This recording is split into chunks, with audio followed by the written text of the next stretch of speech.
और समाज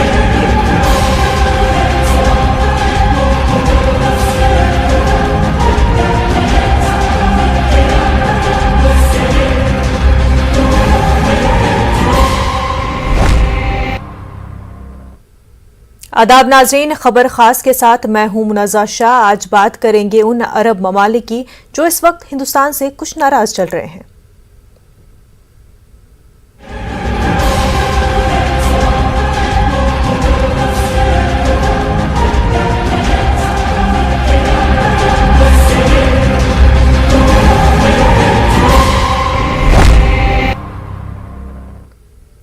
तो नाज़रीन, बीजेपी के कुछ spokes person, leader, television debate हो या फिर ट्विटर हो, उस पर आते हैं, अपना कमेंट देते हैं। एक इररेस्पॉन्सिबल वे में अपना कमेंट दिया जाता है, एक ट्वीट किया जाता है और यह समझा जाता है कि शायद इसे सिर्फ हमारे मुल्क के लोग ही देख पा रहे हैं, और अगर सिर्फ मुल्क के लोग देख पा रहे हैं, वो नाराजगी जताए भी, तो शायद उससे कुछ बड़ा फर्क नहीं पड़ेगा। लेकिन पूरी दुनिया देख रही है, और जब पूरी दुनिया देख रही है तो उसका नोटिस भी लिया जाता है। ऐसा नहीं कि अगर कोई खामोश है तो उसको नजर नहीं आ रहा कि क्या हो रहा है। वैसा ही कुछ हुआ है। आपको बताते हैं, नुपुर शर्मा, नवीन जिंदल ने रिमार्क्स किए इस्लाम के पैगंबर हजरत मोहम्मद सल्लल्लाहु अलैहि वसल्लम के खिलाफ, और वो नोटिस ले लिया है इस्लामी दुनिया ने, और उसके खिलाफ अपनी जो नाराजगी है वो ऑफिशियल तरीके से अपना एहतजाज दर्ज करा रहे हैं। और ये भारी पड़ रहा है हिंदुस्तानी हुकूमत को। किस हद तक भारी पड़ रहा है और उसके क्या कुछ रिपरकशंस मजीद हो सकते हैं, यह आने वाले दिनों में पता चल जाएगा। हालांकि अभी जिस तरह से दोनों को सस्पेंड किया गया है, नुपुर शर्मा को सस्पेंड किया गया है, नवीन जिंदल को एक्सपेल कर दिया गया है पार्टी से, उसे काफी हद तक मामला जो है कई कंट्रीज ने उसको सही कदम करार दिया है। पार्टी के जो ये कदम उठाया गया है, कई अरब ममालिक ने इसको सही कदम बताया है। लेकिन सिर्फ पार्टी सतह पर यह कदम उठाया गया है, जबकि कई एफआईआर नुपुर शर्मा के अगेंस्ट की गई है, उस पर कोई एक्शन नहीं लिया गया है। हमारे साथ इस वक्त सीनियर जर्नलिस्ट अरुण पांडे और साथ ही साथ कांग्रेस के स्पोक्स पर्सन अंशुल अविजीत साहब भी जुड़ चुके हैं। दोनों का खैर मकदम है न्यूज़ 18 उर्दू में। अरुण जी, सबसे पहले तो आपसे जानना चाहेंगे, जब इस तरह के रिमार्क्स देते हैं, 75 ईयर्स, पूरे 75 इयर्स लगे जब एक इमेज क्रिएट की गई हिंदुस्तान की पूरे दुनिया में कि एक सेक्युलर डेमोक्रेटिक कंट्री है जो अपने माइनॉरिटीज की, रिलीजियस बिलीव्स की, दुनिया भर के रिलीजियस बिलीव्स की रिस्पेक्ट करता है, और फिर इस तरह से वो इमेज को टार्निश किया जाता है, उसका क्या असर है पूरे, अगर ग्लोबली हम देखें तो? नहीं, देखिए, ये बड़ा दुर्भाग्यपूर्ण है और बहुत दुखद है कि सार्वजनिक जीवन में रहने वाले व्यक्ति को उसका आचरण, उसका व्यवहार, उसकी वाणी ऐसी होनी चाहिए कि समाज अनुकरण करे। और भारतीय जनता पार्टी की प्रवक्ता नुपुर शर्मा ने और जिंदल ने जिस ढंग से ट्विटर किया या जो बयान दिया टीवी टॉक में, ये इससे अधिक दुखद और निंदनीय क्या हो सकता है। किसी को भी ये समाज इजाजत नहीं देता कि हम किसी धार्मिक गुरु को या किसी ईश्वर को, पैगंबर साहब को अपमानजनक बात कहें उनके बारे में।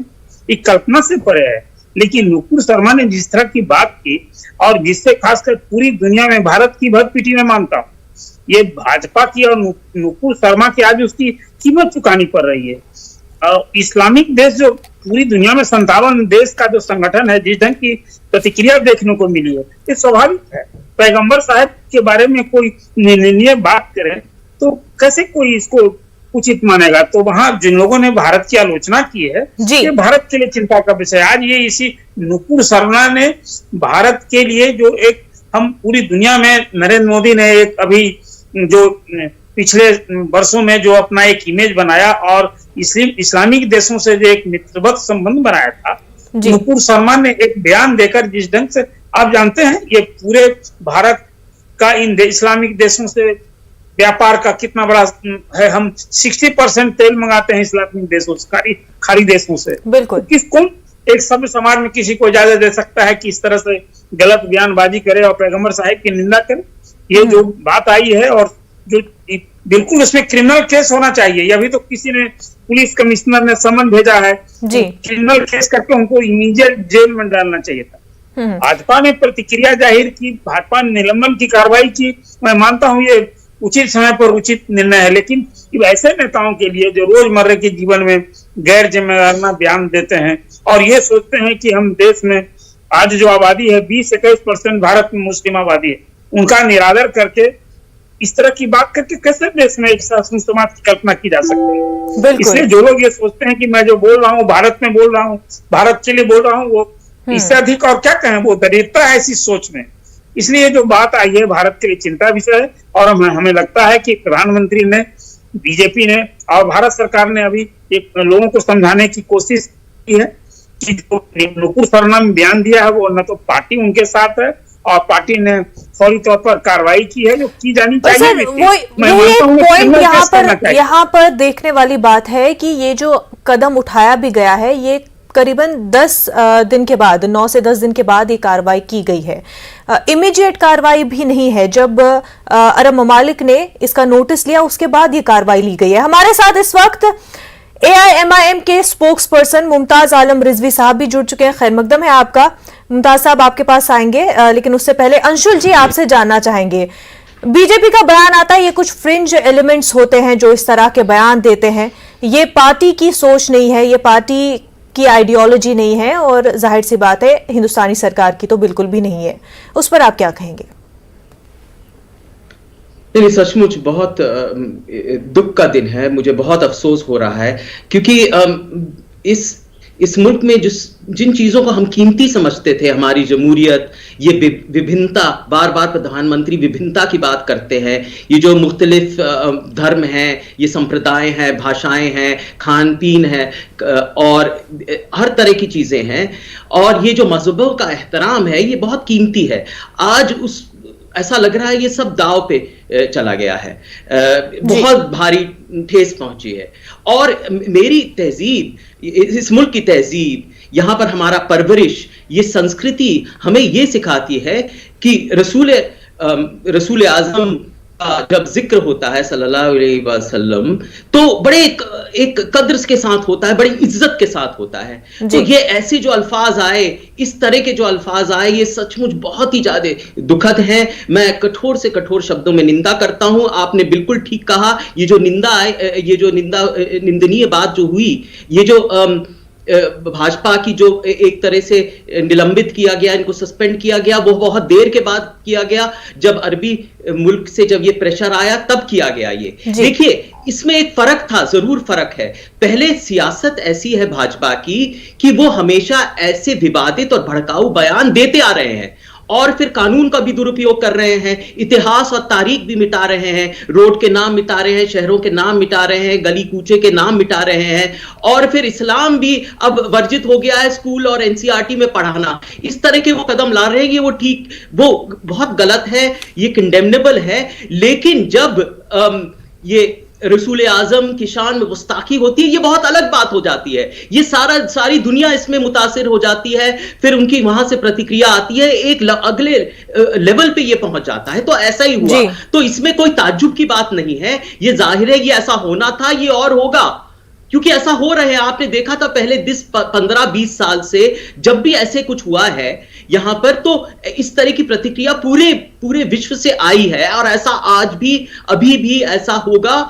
और ये बहुत दुख की बात है कि यहां पर अरबी देशों में, देखिए वहां पर भी उनकी आवाम होती है, सिर्फ हुकूमत नहीं, सिर्फ सरकार नहीं, और आवाम के दबाव में भी इनको बहुत कुछ कहना पड़ेगा, इस बात की निंदा करनी पड़ेगी, अपना अफसोस जाहिर करना पड़ेगा, अपनी नाराजगी। बिल्कुल अंशुल जी, और यहाँ पर बात, क्योंकि हमने देखा है कि जब भी कोई इंटरनल मैटर होता है, डोमेस्टिक इश्यूज होते हैं, तो अक्सर ही गल्फ कंट्रीज जो है उसमें इन्वॉल्व नहीं करती खुद को। कभी भी हमने नहीं देखा है कि अरब ममालिक जो है डोमेस्टिक इश्यूज को लेकर के कोई कमेंट पास करे हो। लेकिन ये मामला बहुत ही अलग हो जाता है, क्योंकि आप एक रिलीजियस फिगर को, एक बहुत ही बड़ी रिलीजियस फिगर को जब आप टारगेट करते हैं, उनके खिलाफ कोई कमेंट देते हैं, तो वो फिर एक डोमेस्टिक इशू नहीं रह जाता, वो एक बड़ी कम्युनिटी को टारगेट करता है और उसमें सब इन्वॉल्व हो जाते हैं, और इस वजह से वो फिर आपके इंटरनल इश्यूज में सिमट कर नहीं रह जाता है। हमारे साथ बीजेपी स्पोक्स पर्सन गुर्रेज शेख साहब भी जुड़ चुके हैं। खैर मकदम है आपका।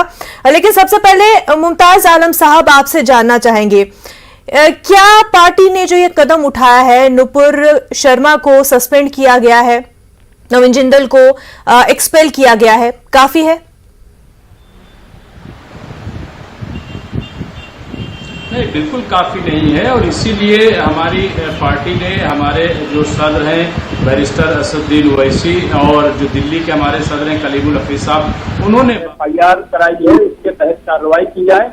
और अब तो हम UAPA के तहत मांग कर रहे हैं कि कार्रवाई की जाए, क्योंकि इन्होंने न सिर्फ ये कि हिंदुस्तान का माहौल खराब किया बल्कि दुनिया में भी अगर देखें तो हमारे हिंदुस्तान का एक बहुत बड़ा नुकसान किया है। इक़्तिसादी सतह पर भी हमारा नुकसान हुआ है और जो रिश्तों में खटास पैदा हुई, आप देखिए कि सऊदी अरब हो, UAE हो, ईरान हो, कतर हो और कई मुल्क हो, और हिंदुस्तान के जो लोग यहाँ रह रहे हैं उन पर भी घर वापसी की तलवार लटका दी इन लोगों ने। तो एक तो ये कि 10 दिन बाद कार्रवाई भाजपा ने क्यों की, इससे पहले बेदार हो जाना चाहिए था। दूसरी चीज ये कि सिर्फ ये पार्टी की कार्रवाई है, हमारी मांग तो हुकूमत से कि हुकूमत कार्रवाई करे और इनको जेल के सलाखों में भेजे। अगर ये 10 दिन पहले कार्रवाई होती तो आज हिंदुस्तान का जो माहौल खराब हुआ है और दुनिया में जिस तरीके से बदनामी हुई है हिंदुस्तान की, न हुई होती। तो इसलिए हम बिल्कुल मुतमईन नहीं है। ये खाना पूरी जो की गई है इससे कुछ होने वाला नहीं है, इससे कुछ होने वाला नहीं है। बाकायदा इनको कानूनी तौर पर इनको सजा दी जाए, क्योंकि इन्होंने आप देखिए कि लॉ एंड ऑर्डर को एक तरीके से खतरे में डाल दिया है, नक्शे अमल को खतरे में डाल दिया है। और फिर आप ये देखिए कि अभी दूसरे लोग होते तब क्या होता, आप बताइए। सिर्फ एक कानपुर में बंद का ऐलान सिर्फ किया गया, तो वहां पे आप देखिए किस तरीके के वीडियो मिल गए, व्हाट्सएप ग्रुप मिल गए, न जाने क्या। अरे भाई, पहली बार किसी ने बंद का ऐलान किया क्या? मैं बिल्कुल वहां जो हालात खराब हुए उसकी हिमायत नहीं कर रहा हूँ, नहीं होना चाहिए, लेकिन जिम्मेदारी किसकी थी?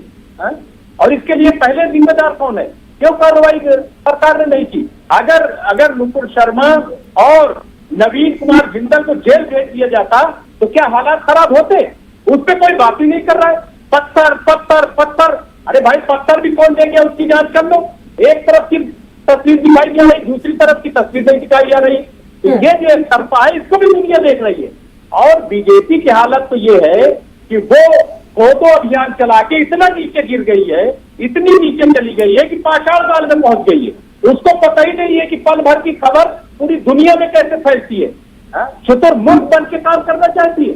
इसलिए मैं समझता हूं कि अभी भी लोग बहुत नाराज हैं। आप देखिए हर जगह प्रोटेस्ट हो रहे हैं। इसलिए सरकार को चाहिए कि वो दोनों नुपुर शर्मा हो या ये नवीन कुमार जिंदल हो, दोनों के खिलाफ कानूनी कार्रवाई की जाए और इन्हें जेल भेजा जाए। तब तो ये कहा जाएगा कि हाँ कुछ इंसाफ से काम किया गया, वरना ये खाना पूरी से ज्यादा कुछ नहीं है। ठीक, गुलशन शेख साहब, आप बता दें कि आपकी पार्टी की तरफ से कहा जा रहा है कि एक इंडिविजुअल की तरफ से अगर कमेंट पास हो रहा है तो वो पार्टी आइडियोलॉजी नहीं है, ये फ्रिंज एलिमेंट्स है। एक national spokes person national television पर जाकर जब इस तरह के कमेंट्स पास करते हैं, क्या उनको अपनी ही पार्टी की पॉलिसी नहीं मालूम? क्या उनको ये नहीं मालूम कि पीएम पिछले 8 सालों से और खुसूसन पिछले 5 सालों से कितनी कोशिशें कर रहे हैं, कितनी मेहनत कर रहे हैं गल्फ कंट्रीज के साथ ताल्लुकात बेहतर करने की? क्या उनको इतनी भी खबर नहीं? देखिए, सबसे पहली बात तो मैं स्पष्ट रूप से ये रखूंगा कि आका सल्लल्लाहु अलैहि वसल्लम के ऊपर कोई भी छीटाकशी हो, कोई भी अपशब्द का उपयोग हो, उनके परिवार के ऊपर उपयोग हो, ये बिल्कुल असहनीय है। दुनिया में कोई भी उसको बर्दाश्त नहीं कर सकता। और पार्टी ने भी देखिए कार्रवाई की है। और नुपुर शर्मा बीजेपी के अंदर राष्ट्रीय प्रवक्ता जो होता है वो नेशनल ऑफिस बियरर राष्ट्रीय पदाधिकारी होता है, और राष्ट्रीय पदाधिकारी के ऊपर कार्रवाई करके एक संकेत दे दिया कि अगली बार भी यदि किसी ने कुछ किया तो उसके ऊपर भी कार्रवाई होगी। और जहां तक नवीन जिंदल की बात है, उनको तो पार्टी से की प्राइमरी मेंबरशिप से भी एक्सपेल कर दिया गया है 6 वर्षों के लिए। नुपुर शर्मा को सस्पेंड करके उसके ऊपर कमेटी बना दी गई है। अब जहां तक बात रही कानूनी कार्रवाई की, ऑलरेडी केस रजिस्टर्ड है मुंबई में, और मुंबई पुलिस उनको उनसे पूछताछ के लिए भी मुंबई पुलिस ने बुलाया है। तो अब जो है कानून अपना रुख ले रहा है, वो कानून को अपना रुख लेने दीजिए, दिखता जाएगा क्या क्या हो रहा है। लेकिन इतना वक्त क्यों लगा? ये सवाल ओपोजिशन भी आपसे पूछ रही है, आपकी पार्टी से पूछ रही है कि 10 दिन लग गए, पार्टी को कार्रवाई करने में, उसके बाद अब आप कह रहे हैं कि कानूनी कार्रवाई शुरू हो रही है। लेकिन कानपुर में भी जब एहतजाज हुआ था, जब अपने ही मुल्क में लोगों ने इसके खिलाफ एहतजाज किया था, तब इसका नोटिस क्यों नहीं लिया जाता? और खासतौर से जब हम कानपुर की बात कर रहे हैं, अब तो वहां पर अगर माने कि जो लोग इस बयान के खिलाफ एहतजाज कर रहे थे उनके खिलाफ ही गैंगस्टर कार्रवाई हो रही है, ऐसा क्यों? देखिए, अभी उसकी पूरी रिपोर्ट आने दीजिए। किसी को भी एहतजाज करने का पूर्ण अधिकार है। यदि किसी ने हिंसा की है तो उसके ऊपर कार्रवाई होना चाहिए, वो चाहे फिर हिंदू हो या मुसलमान हो। तो पहले ये सब चीजें सामने आ जाने दीजिए, उसके बाद हम बात करेंगे। आंकड़े सामने ले आइए, किस किस के ऊपर FIR हुई है, कौन है, किसके ऊपर कार्रवाई की गई है, ये सब चीजें पिक्चर सामने रखें नामजद। अरुण पांडे साहब, ये बता दें कि जो अभी तक डोमेस्टिक लेवल पर यानी कि मुल्क के अंदर जिस तरह से पॉलिटिकल सरगर्मियां चल रही हैं, उसका रेपरकशन क्या अब हमें फॉरेन पॉलिसी पे देखने को मिलेगा? उसके क्या असरात होंगे? क्योंकि ट्रेड इन ममालिक से ज्यादा है, बिजनेस के ताल्लुकात जिस तरह से हैं, उसका असर दिखेगा। क्योंकि कहीं ना कहीं जो अभी तक विद इन द कंट्री जो पॉलिटिकल सिचुएशन चलती आ रही है, उसका अब मिरर इमेज कहीं ना कहीं ग्लोबल लेवल पर देखने को मिल रहा है। और अब बात सिर्फ इलेक्शन जीतने की नहीं है, अब फॉरेन पॉलिसी की भी बात आ रही है। नहीं, देखिए, कोई हमारी विदेश नीति तो खासकर प्रधानमंत्री नरेंद्र मोदी के कार्यकाल में बहुत सफल विदेश नीति मानी जाती है, स्वतंत्र विदेश नीति मानी जाती है। अब ये एक कोई बहुत निंदनीय बयान के कारण स्वाभाविक, जैसे मैंने आपसे कहा कि कोई हम गॉड में, ईश्वर में विश्वास करते हैं, कोई पैगंबर में विश्वास करते हैं, कोई ईसा मसीह में विश्वास करते हैं। कोई इस तरह के बयान आने के बाद किसी भी ह्यूमन काइंड में, खासकर मुस्लिम कंट्रीज में या वहां के लोगों में सरकार ने को भी आपत्ति हुई वहां की जनभावना देख करके। लेकिन अब इसके कारण मुझे नहीं लगता है भारत सरकार ने एक सकारात्मक प्रयास करेगी। लोगों को समझाने की कोशिश की है। अभी आपने देखा कि उपराष्ट्रपति विदेश दौरे पर थे और कई देशों में वो गए, इसी दौरान गए, इसी 10 दिन की अवधि में वो विदेश दौरा उनका हुआ है, मुस्लिम देशों में भी गए थे। तो एक देखिए, ये लिसनिंग है। खासकर भाजपा के नेताओं को जिस ढंग से गैर जिम्मेदाराना या भड़काऊ भाषण दिया करते हैं, उनके लिए बड़ा लिसनिंग है। नुपुर शर्मा ने जो बात की, और भारत में तो सियासी राजनीति शुरू हो ही गई थी, कौन इसकी प्रशंसा करता, निंदा तो होने लगी थी।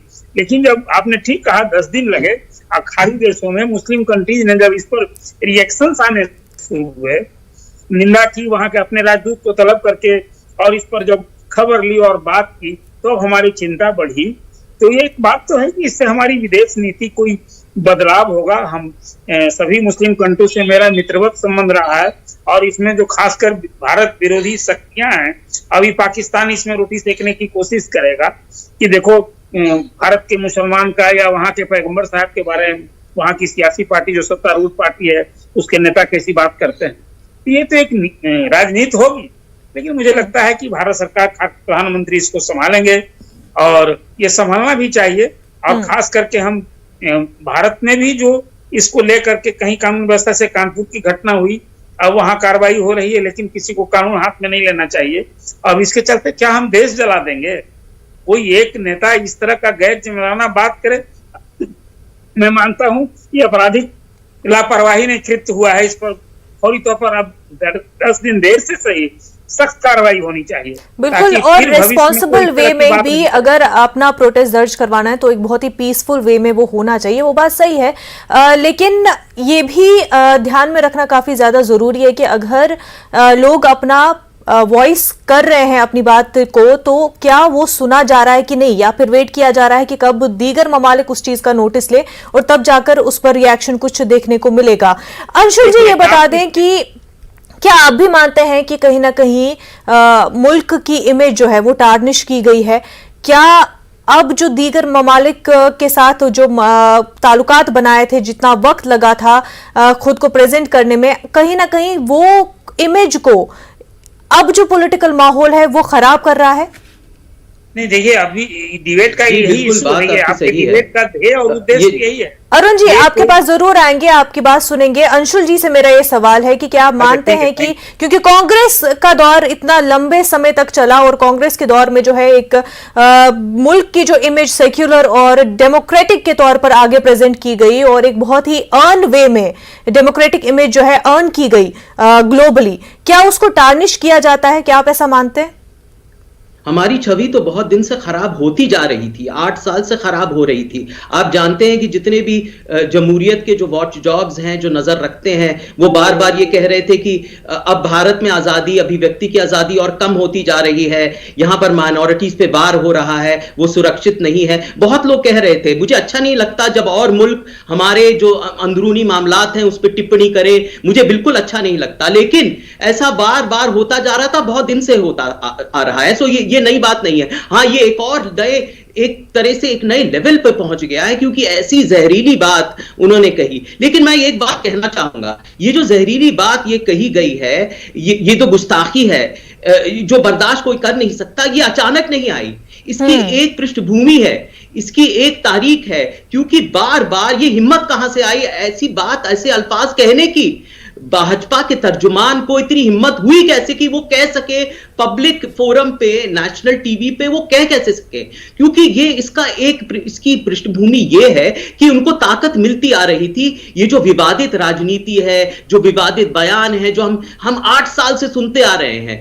कोई लोग कह रहे हैं कि नहीं सियासत में तो ये होता है, चुनाव का वक्त आता है, चुनाव की जब गर्मी होती है तो बयान कहे जाते हैं, लेकिन इसका असर जरूर होता है। और उसका असर हम आज देखने को मिला ऐसे बयान में। तो कहीं ना कहीं भाजपा को अपनी जो सियासत है वो समझती है, क्योंकि वो चुनाव जीतती जा रही है। तो ये जो ध्रुवीकरण वो बार बार कर रही है, वो हिंदू मुस्लिम जो कर रही है, ये जो मंदिर मस्जिद कर रही है, ये शमशान और इस तरह की बातें जो बार बार कर रही है, इस सियासी जो ये दिशा है, इसको बदलना होगा।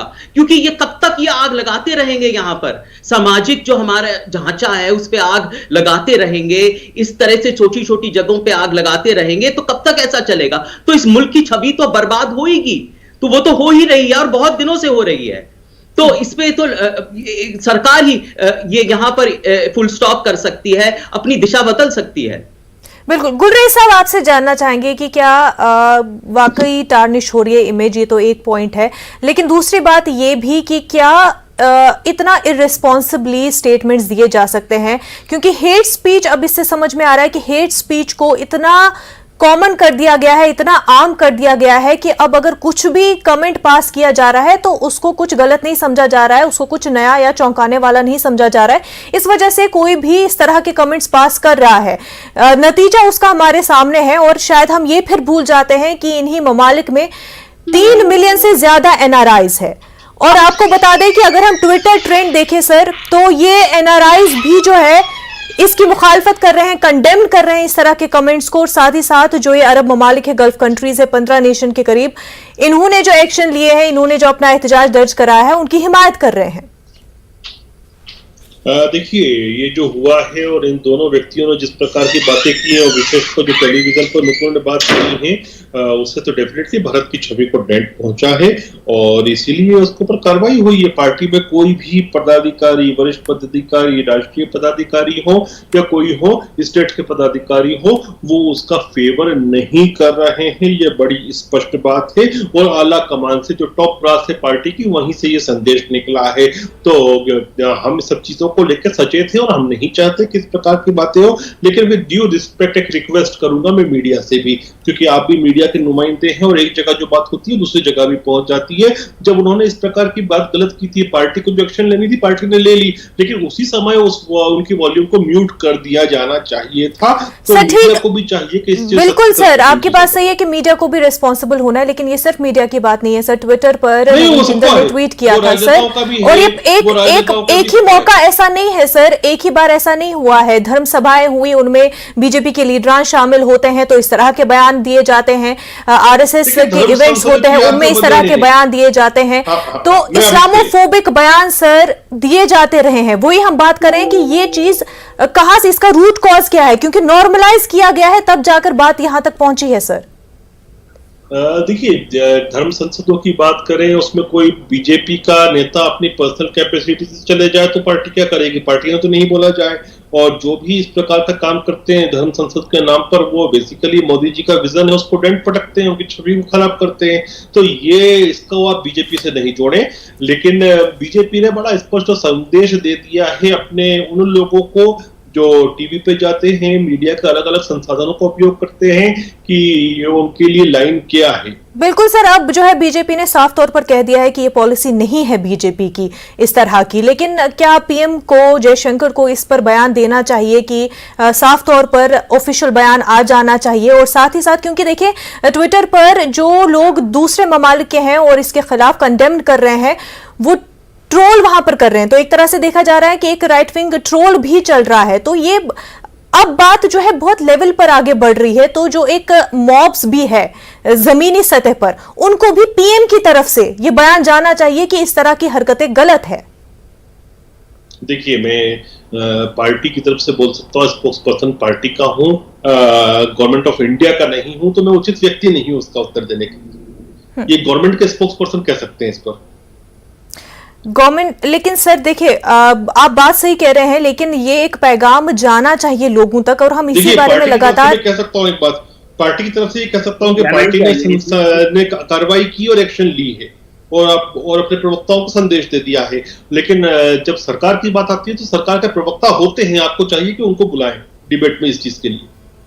बिल्कुल बिल्कुल, और हम बुलाते रहे हैं और हम बात करते रहे हैं। हमारा काम है कि हम लोगों तक उनकी आवाज जो है गवर्नमेंट तक पहुंचाए, और गवर्नमेंट की आवाज जो है लोगों तक पहुंचाए। ये हम अपने हर ही बुलेटिन में कोशिश करते हैं। और बहुत अच्छी बात है। बिल्कुल बिल्कुल सर, और हमारी ये लगातार कोशिश रहती है कि हम जो है जो हेट स्पीच है उसको आगे बढ़ने न दे, जिस तरह से आप मीडिया की बात कर रहे थे।